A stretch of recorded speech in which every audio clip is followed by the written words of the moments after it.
ప్రైజ్గా హల్లెలూయా. దేవుని మహాకృప గతించిన ఆష్ వెడ్నెస్డే నుండి ఈ ఆష్ వెడ్నెస్డే అనగా పశ్చిమ బుధవారం నుండి పశ్చిమ బుధవారం వరకు దేవుడు మనల్ని కాపాడి జీవించి ఆశీర్వదించారు. కాబట్టి ఈ దినం పశ్చిమ బుధవారము. ఈ పశ్చిమ బుధవారాన్ని మనం ఒకసారి ఆలోచిస్తే ఇది లెంట్ డేస్ అని. ఈ లెంట్ అనేటటువంటి దానికి అర్థం ఏంటంటే వసంత కాలము అనే అర్థం.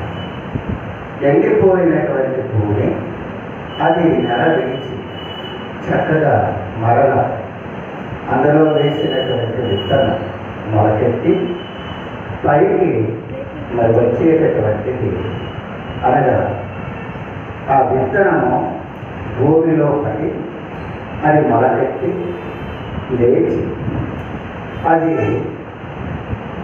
పూలతో కాయలతో అభివృద్ధి చెంది దేవుడిని మహిమపరిచారు.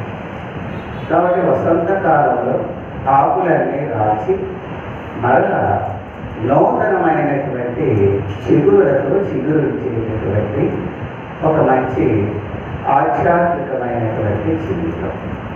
అనగా మన పాతకాల జీవితంలో అవన్నీ కూడా పోయి మరలా నూతనమైనటువంటి జీవితాన్ని కలిగించేటటువంటిది ఈ లెంటల్ డేస్.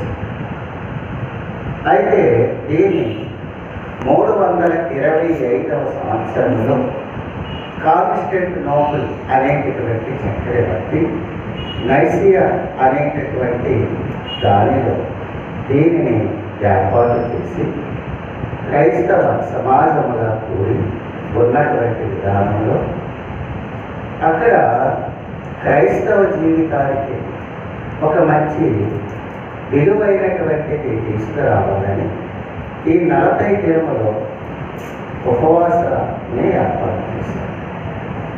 ఆదివారాలు తీసివేసి ఉన్న దినాలన్నీ కూడా ఎక్కించినప్పుడు ఇది 40 దినాలు వస్తాయి.